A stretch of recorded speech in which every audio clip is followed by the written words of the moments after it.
चलो शुरू करते हैं। तो सबसे पहले तो I am not going to waste time introduce करने में कि मैंने कौन कौन सा एग्ज़ाम दिया है, क्या दिया है, ये सब इसमें यहाँ पे मेंशन है। My name is Sandeep Jorwal, BTech IIT Delhi से किया मैंने मैकेनिकल इंजीनियरिंग में। बाकी ये इतने एग्ज़ाम्स दिए हैं and currently I am working at CSIR IMMT Bhubaneswar. ठीक है, अब सीधा हम चलते हैं टॉपिक पे, हम क्या डिस्कस करने वाले हैं आज। तो हम शुरू करेंगे। देखो, ये जो PDF है इसमें हम पूरा ancient and medieval, early medieval मतलब सल्तनत का जो पीरियड है ना, उससे पहले वाला पीरियड हम कंप्लीट करेंगे। स्पेशली जो इसमें हमारा फोकस रहेगा, that focus will be on political history, है ना। पॉलिटिकल, फिर एडमिनिस्ट्रेशन में क्या क्या हो रहा है, इकोनॉमिक कोई टर्म इम्पॉर्टेंट है, एडमिनिस्ट्रेशन की कोई टर्म इम्पॉर्टेंट है, तो वो सारी चीज़ें हम यहाँ पे डिस्कस करेंगे। ठीक है, कल्चर, आर्ट एंड कल्चर इसमें कम है पर है, थोड़ा बहुत है इसमें, छोटे छोटे पॉइंट्स में हमने मेंशन किया हुआ है। इसमें वैदिक पीरियड नहीं है, वैदिक पीरियड के लिए मैं अलग से वीडियोस बना दूंगा, बट लेट्स स्टार्ट दिस। ठीक है, इसमें भी बहुत आपको चीज़ें मिलेंगी जो एग्ज़ाम ओरिएंटेड हैं और आपको फ़ायदा होगा। तो सबसे पहले महाजनपदास जो हुए थे, तो पहले क्या होता था, लेटर वैदिक पीरियड में थोड़ी ऑर्गेनाइज्ड सिविलाइजेशन, लेटर वैदिक पीरियड में ऑर्गेनाइज्ड सिविलाइजेशन शुरू होने लगी। तो ऑर्गेनाइज्ड सिविलाइजेशन जब होती है तो उसमें सेंट्रलाइज्ड एडमिनिस्ट्रेशन होता है, एक प्रॉपर इकोनॉमिक सिस्टम होता है ना। तो वो चीज़ें बाद में शुरू होने लगी। तो ऐसे 16 जनपदा बन गए, इनको महाजनपदा बोला गया, है ना। तो ये 16 जनपदा बन गए। उसमें अंगा, मगध, काशी, कौशल, वज्जी, मल्ला, छेदी, वत्सा, कुरु, पांचाल, मच्छ, सूरसेना, असाका, अश्मका भी बोलते हैं, अवंती, गंधारा, कंबोजा, ये 16 महाजनपदा बन गए, है ना। अब ये जो महाजनपदा बन गए, इनमें हमको क्या याद रखना है, सबसे पहले तो जो हमको इसमें याद रखना है कि कैपिटल क्या थी। तो अंगा की कैपिटल चंपा हो गई, मगधा की कैपिटल राजगृह, बाद में जाके पाटलिपुत्र हुई। ठीक है, राजगीर कहाँ पे, बिहार में है, भागलपुर बिहार में है।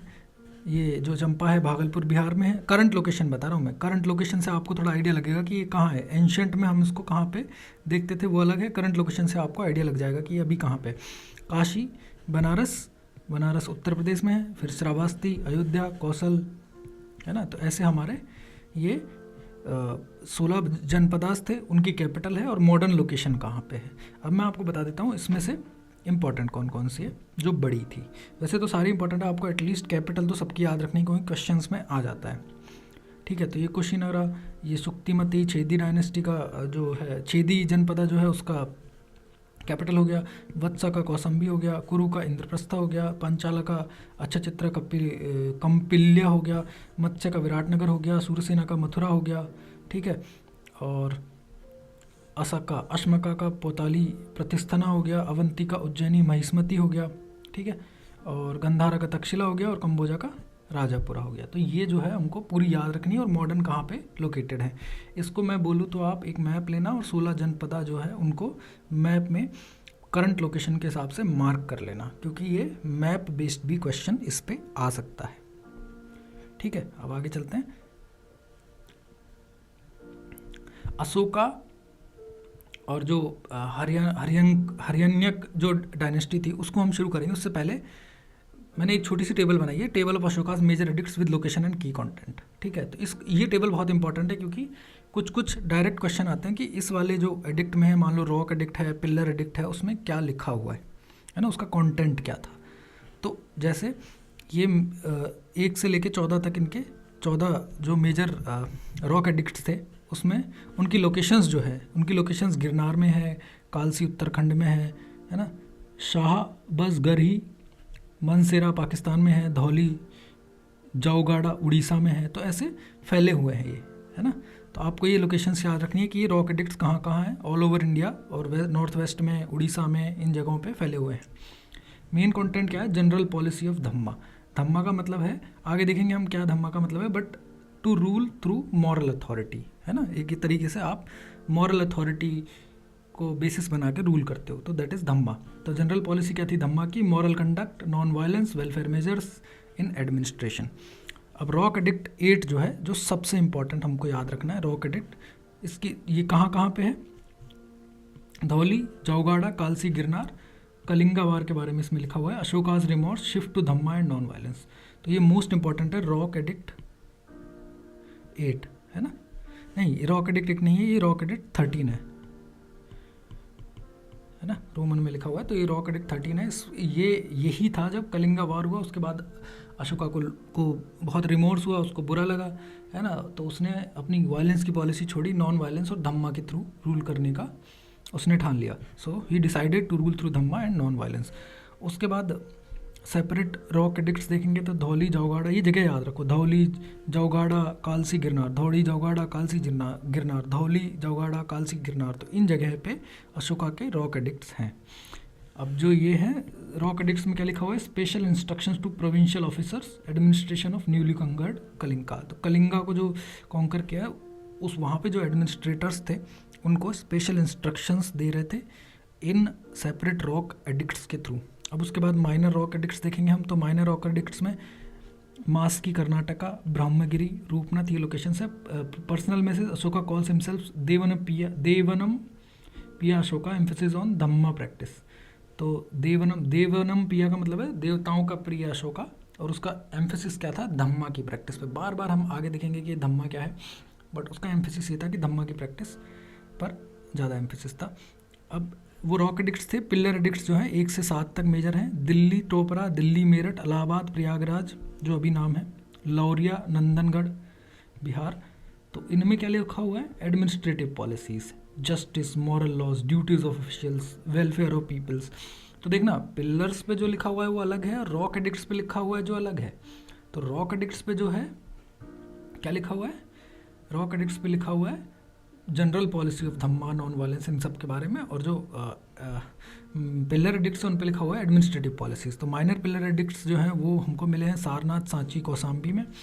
बुद्धिस्ट रिलेटेड मैटर्स, डिसिप्लिन संघ, जो बुद्धिस्ट संघ होता है उसमें डिसिप्लिन होना चाहिए, मॉरल इंस्ट्रक्शंस के बारे में लिखा हुआ है, ये सब चीज़ें हैं।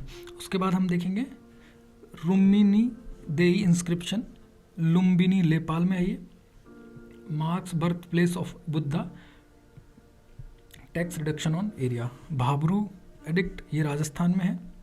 Ashoka's personal faith in Buddhism, recommended Buddhist text. तो हमको याद रखना है भाबरू एडिक्ट जो है वो कहाँ पे है, राजस्थान में है।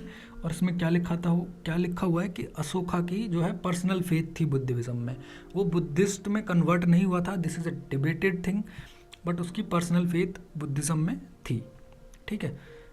बारबर केव जो इंस्क्रिप्शंस है बारबर केव्स में, ये बिहार में है बारबर केव्स, और इसमें लिखा हुआ है डोनेशन ऑफ केव्स टू आजीविका सेक्ट्स। तो जो अशोका था उसने डिफरेंट केव्स जो है आजीविका सेक्ट्स को भी दी थी। तो ये एक अलग सेक्ट था, बुद्धिस्ट, जैन उस टाइम पे जो चल रहे थे। हम कल्चर और रिलीजन वाली हिस्ट्री में ये सब करेंगे, लेकिन हमको ये देखना है कि बारबर केव इंस्क्रिप्शंस जो बिहार में है और उसमें क्या लिखा हुआ है, डोनेशन ऑफ केव्स टू आजीविका सेक्ट्स। ठीक है, अब आगे चलते हैं। एग्जाम से रिलेटेड क्या है, हमको रॉक एडिक्ट 13 याद रखना है, कलिंगा वार से रिलेटेड है, रिमोर्स आफ्टर द कलिंगा वार, और धम्मा की पॉलिसी फॉलो करनी है। मास्की जो है first place where name Ashoka appears, तो मास्की जो है यहाँ पे पहली बार अशोका का नाम अपीयर होता है, इसलिए इसको याद रखना है। रुम्मिनी देई जो है बुद्धा का बर्थ प्लेस को मेंशन करते हैं, इसमें लिखा हुआ है कि बुद्धा की बर्थ कहाँ हुई थी।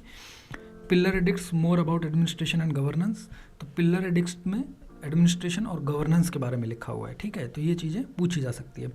तो वन लाइन में अगर हम याद करने की कोशिश करें तो रॉक एडिक्ट्स जो है उनमें धम्मा प्लस पॉलिसी के बारे में लिखा हुआ है, पिलर एडिक्ट्स में एडमिनिस्ट्रेशन प्लस एथिक्स के बारे में लिखा हुआ है, स्पेशल एडिक्ट्स कुछ इधर उधर लिखे हुए हैं तो उसमें इवेंट्स के बारे में लिखा हुआ है कि बुद्धा की बर्थ कब हुई, कलिंगा वॉर के बाद में अशोका का मूड चेंज हो गया, वो रिमोर्स फील करने लगा, उसने नॉन वायलेंस की पॉलिसी शुरू कर दी। तो इस तरीके से हमको याद रखना है रॉक एडिक्ट्स में क्या लिखा हुआ है, पिलर एडिक्ट्स में क्या लिखा हुआ है, स्पेशल एडिक्ट्स में क्या लिखा हुआ है। अब इसके बाद हम अगर थोड़ा सा आगे बढ़ें तो देखेंगे कि मेजर जो रॉक एडिक्ट्स हैं वो 1 से लेके 14 तक हमने देखे थे कि 1 से लेके 14 तक मेजर रॉक एडिक्ट्स हैं। अब इनमें सारे हमको याद नहीं रखने हैं, लेकिन कुछ इंपॉर्टेंट है। अब कुछ इंपॉर्टेंट है उसमें से हम देख लेते हैं कि कौन कौन से इंपॉर्टेंट है। तो पहला अगर हम देखेंगे prohibition of animal sacrifice and reduction of killing in animals, ये ज़रूरी नहीं है, इतना इंपॉर्टेंट नहीं है। वेलफेयर मेजर्स, ये भी इतना इंपॉर्टेंट नहीं है।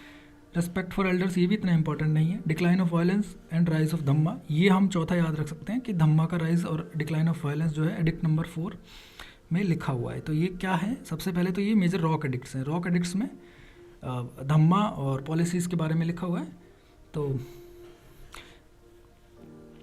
फिफ्थ भी इंपॉर्टेंट है क्योंकि धम्मा महामंत्रास ऑफिसर्स ऑफ मॉरल वेलफेयर, तो मॉरल अथॉरिटी, मॉरल वेलफेयर इसको इंश्योर करने के लिए अलग से मंत्रीज धम्मा महामंत्रास उसने बनाए थे। तो उनको अपॉइंटमेंट के लिए, ये उनके अपॉइंटमेंट के बारे में रॉक एडिक्ट 5 में लिखा हुआ है। King concern for administration and public welfare, ये इंपॉर्टेंट नहीं है। प्रोमोशन ऑफ रिलीजियस टॉलरेंस, ये आप रॉक एडिक्ट 7 रिमेंबर कर सकते हैं। तो हमने चौथा, पाँचवा और सातवां याद करने की कोशिश करी है। Replacement of royal hunt with Dhamma tours, Dhamma yatras जरूरी नहीं है। क्रिटिसिज्म ऑफ यूजलेस रिचुअल्स, ये भी इतना इंपॉर्टेंट नहीं है। रिजेक्ट फेम एंड ग्लोरी, ये भी नहीं है। डिफाइंस धम्मा काइंडनेस जनरोसिटी रिस्पेक्ट, तो धम्मा की डेफिनेशन कौन से में है, तो रॉक एडिक्ट 11 है ना। तो रॉक एडिक्ट 11 में धम्मा की डेफिनेशन है जो अशोका ने डिफाइन करने की कोशिश करी है। फिर 12th इंपॉर्टेंट नहीं है। 13 बहुत इंपॉर्टेंट है। Kalinga war, remorse after shift to violence and Dhamma, तो ये भी इंपॉर्टेंट है। तो हमारे कितने हो गए, 4, 5, 7, 11, 13। तो 4, 5, 7, 11 एंड 13, ये हमको 5 रॉक एडिक्ट याद रखने हैं।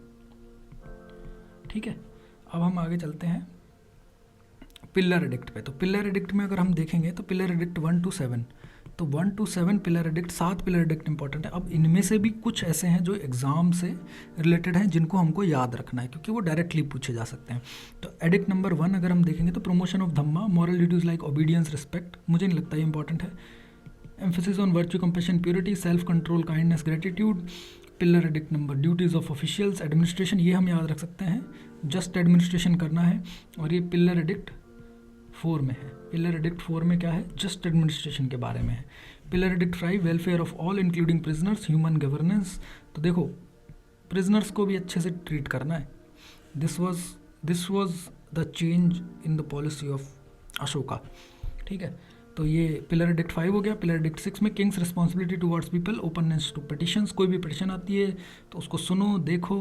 तो ये भी आजकल हम इसको कोट कर सकते हैं, यूज़ कर सकते हैं कि पिटिशंस वाली चीज़ें देखो एंशिएंट इंडिया में अशोका के टाइम से है, जो अभी सुप्रीम कोर्ट और हाई कोर्ट वाले में पिटिशंस जो फाइल होते हैं। तो हम अगर कोई एग्ज़ाम में, मेंस में ऐसा कुछ आता है तो हम ये यूज़ कर सकते हैं कि पिलर एडिक्ट के साथ अगर हम बिल्कुल ही ऑब्जेक्टिवली ऐसे लिखेंगे कि पिलर एडिक्ट 6 में ये लिखा हुआ है कि भाई ओपननेस टू पिटिशंस होना चाहिए, तो बहुत ही अच्छा इंप्रेशन जाता है। पिलर एडिक्ट 7 में है summary of Dhamma, religious tolerance and welfare policies, तो हमको 7th याद रखना है, बहुत ही important. Pillar edict 7 religious tolerance, welfare policies. तो अब देखो ये पिलर एडिक्ट हो गए, रॉक एडिक्ट हो गए। हमको जो मेन याद रखने हैं, rock edict 13 most important, Kalinga war plus remorse. Rock edict 2 welfare state concept. Rock edict 5 Dhamma mahamatras. Pillar edict 7 summary of Ashoka's Dhamma. तो ये तो हमको 4 याद रख लेना, ऑब्जेक्टिव में ये पूछे जा सकते हैं। ठीक है, तो ये हमारे हो गया अशोका के एडिक्ट वाला पार्ट।